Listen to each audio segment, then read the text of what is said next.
की स्वर्ग तुल्य भूमि को, जो नगरी है जगत पालक श्री हरि विष्णु की। फिर नमन मुक्तिदायिनी माँ गंगा को, जो स्वर्ग का आसन छोड़कर मृत्यु लोक पधारी। और फिर नमन इस महाकुंभ की नगरी को, जो भारत की जीवंत परंपरा है और जिसके तहत आज यहाँ साधु संतों और पुण्यात्माओं का मेला लगा है।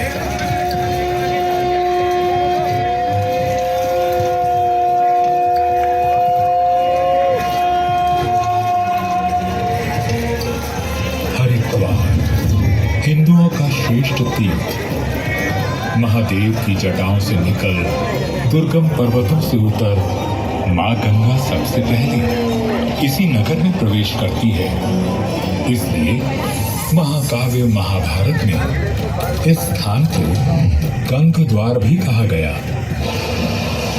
यहाँ मुक्ति का द्वार दिखाने वाले गुरु मिल जाते हैं और सत्य की खोज में भटकते शिष्य यहीं आकर तृप्ति पाते हैं। यहाँ जिन्हें जीवन मिलता है वे तो सौभाग्यशाली हैं ही, पर यहाँ प्राण त्यागने वालों को जन्म मृत्यु के चक्र से मुक्ति मिलती है और वे हरि चरणों में स्थान पाते हैं। हरिद्वार की कल्पना माँ गंगा के कलकल संगीत के बिना करना भी असंभव है। पर एक समय ऐसा भी था जब देवी गंगा देवलोक में वास करती थी।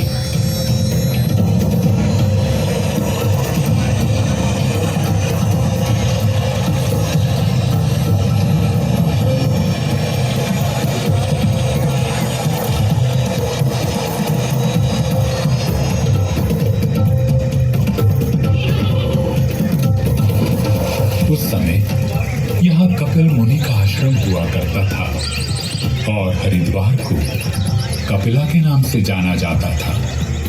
एक दिन कपिल मुनि अपनी साधना में लीन थे और तभी अरे वो देखो हमारे यज्ञ का अश्व। अरे इसे यहाँ कौन लाया? ये जो यहाँ आंखें मूंदे बैठा है, मुझे तो यही चोर लगता है।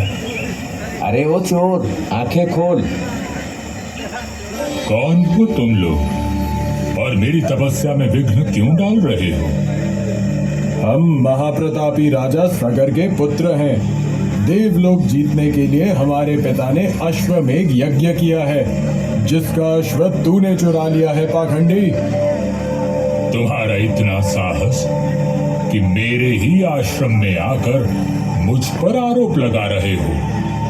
मैं तुम्हें श्राप देता हूँ कि तुम सब इसी क्षण भस्म हो जाओ और प्रेत बनकर भटकते फिरो।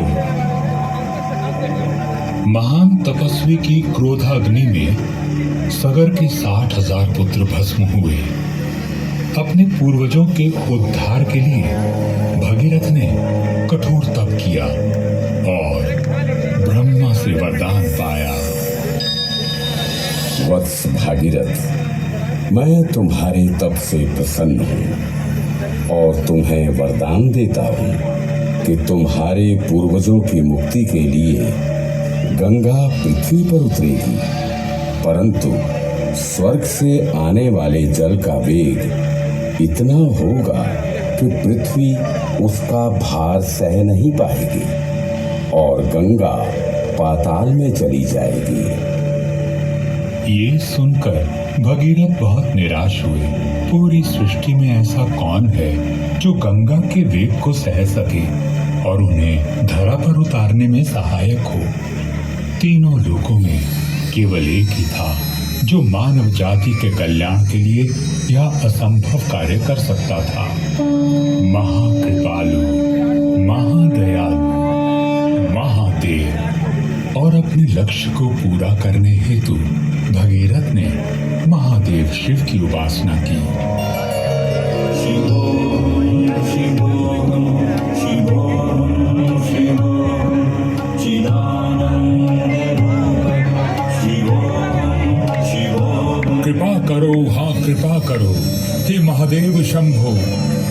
दुखियों का संताप हरो हे महादेव शंभो।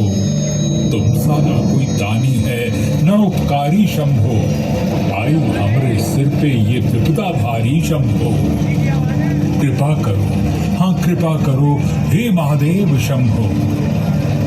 गंगा माई को धरती पर लाना बहुत जरूरी, किंतु स्वर्ग और धरती में देखो है कितनी दूरी। महावेग को सह न सकेगी वसुधा ए शंभो। कृपा करो, हाँ कृपा करो हे महादेव शंभो। कैलाश के वासी कृपा करो, शंकर विनाशी कृपा करो, हे प्रलयंकारी कृपा करो, हे विषधरधारी कृपा करो, बैरागी शशिधर कृपा करो, करुणा के सागर कृपा करो, स्वरमयी नंदीश्वर कृपा करो, हे जटाजूटधर कृपा करो। अब नेत्र खोल के गमन करो हे महादेव शंभो। कृपा करो, हाँ कृपा करो हे महादेव शंभो। महादेव भगीरथ की पुकार सुनकर प्रकट हुए। उधर तीव्र वेग से मां गंगा देवलोक से उतरी।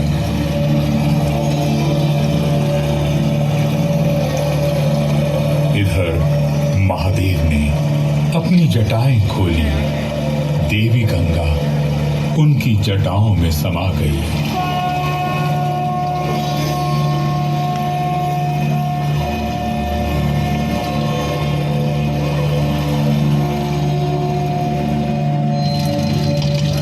महेश्वर ने अपनी एक जटा खोल उन्हें मुक्त किया और तभी से तारिणी मां गंगा शिव जटाओं से अविरल बह रही हैं और भगीरथ के पूर्वजों की तरह जन जन का उद्धार कर रही हैं। पवित्र नदी गंगा की चिरस्थायी दिव्यता की बराबरी कोई नहीं कर सकता। पवित्र नदी हर तरह से एक सच्ची मां है। गंगा एकमात्र ऐसी नदी है जो तीनों लोकों स्वर्ग, पृथ्वी और पाताल से बहती है। गंगा देवी है क्योंकि ये बिना भेदभाव किए सबको अपनी गोद में स्थान देती है, पाप धोती है। इसे कई नामों से जाना जाता है, जिनमें जाह्नवी, गंगे, शुभ्रा, सप्तेश्वरी, निकिता, भागीरथ, अलकनंदा और विष्णुपदी शामिल हैं और यहीं से हरिद्वार नाम की उत्पत्ति हुई। गंगा हमारी कथाओं में है, मुहावरों में है, संस्कारों में है, रग रग में है। युग युग की गाथाएं अनगिनत अपने जल में समाए, कण कण जीवन करती निर्मल गंगा बहती जाए। गंगा बहती जाए निरंतर, गंगा बहती जाए।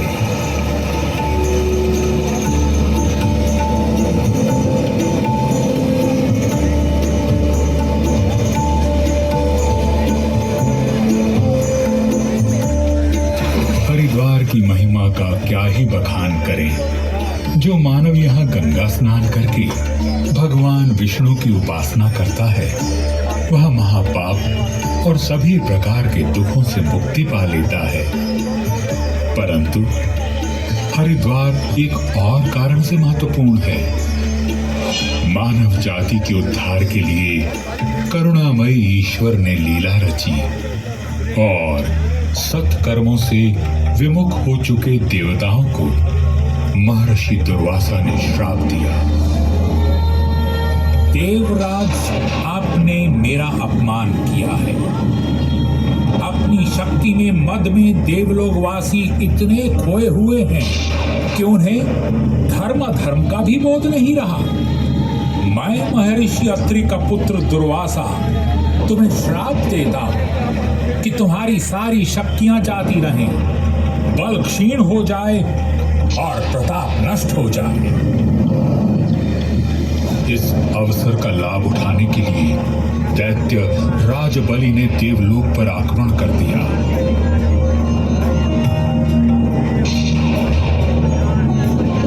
पराजित देवताओं ने तब भगवान विष्णु की शरण ली और ईश्वरीय निर्देश पर सागर को मथने का निर्णय लिया।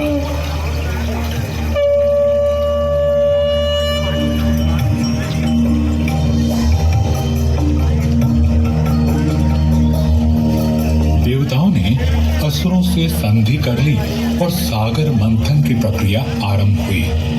श्री विष्णु ने कछुए के रूप में अवतार लिया।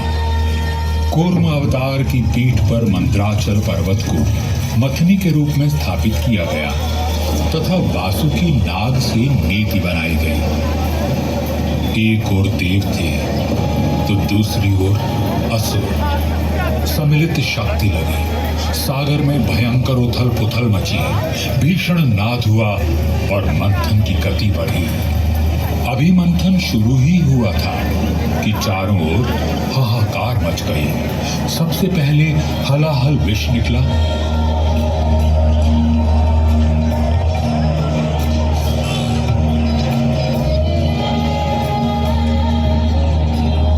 जिसके प्रभाव से सुर, असुर और समूची सृष्टि चलने लगी। ऐसे में अपने नाम को सार्थक करते हुए कल्याणकारी शिव आगे आए। चंद्रमौली आशुतोष घूंट घूंट कर सारा कालकूट विष पी गए और उसे अपने कंठ में रोक नीलकंठ नाम धारण किया। अमृत जग को देकर खुद पी लिया जहर का प्याला। उसको क्या कोई संकट जिसका शिव शंकर हो रखवाला।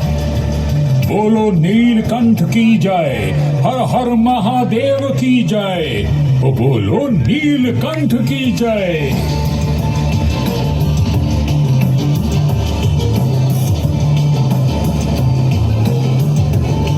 समुद्र मंथन पुनः आरंभ हुआ। अंत में धन्वंतरी वैद्य अमृत का घट लेकर प्रकट हुए और देव असुर संघर्ष आरंभ हुआ। असुर घट लेकर भागे।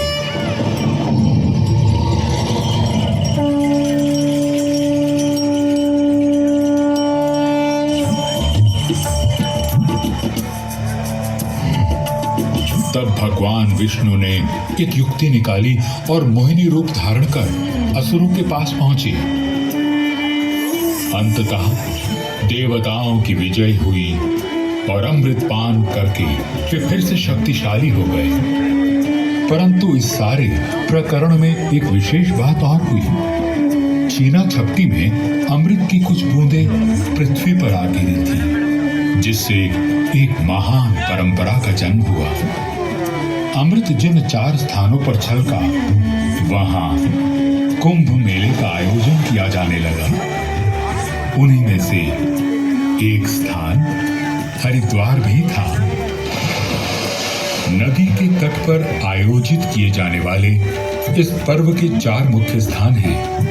नासिक में गोदावरी के किनारे, उज्जैन में क्षिप्रा नदी के निकट, प्रयागराज में गंगा, यमुना और सरस्वती के संगम पर और हरिद्वार में गंगा के घाट पर।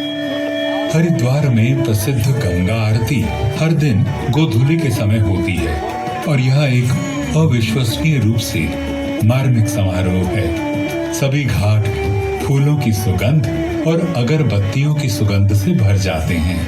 नदी में तैरते दिए और भजनों की लयबद्ध धुन हमारी आत्मा पर शांत प्रभाव डालती है। आज के समय में गंगा नदी साहसिक पर्यटन का भी स्रोत बन गई है। ऋषिकेश में तेजी से बहने वाला पानी रैपिड्स बनाता है, जो रिवर राफ्टिंग, कायाकिंग और बॉडी सर्किंग के साथ लोगों को सुंदर दृश्य को देखने और भारतीय संस्कृति और परंपराओं का अवलोकन करने का मौका मिलता है। गंगा के घाट दुनिया भर के पर्यटकों के लिए एक लोकप्रिय आकर्षण है, जहां ऋषिकेश को अब भारत की हठ योग राजधानी भी माना जाता है। अपने मन का मंथन करके अधर्म के विष को निकाल फेंकें और धर्म के अमृत को अपनाएं। मां गंगा की शरण में आकर पापों से मुक्ति पाएं। सनातन धर्म की जय, कृपा सिंधु श्री हरि की जय, कल्याणकारी महादेव की जय, मोक्षदायिनी गंगा मैया की जय। हर हर गंगे, हर हर गंगे, हर हर गंगे।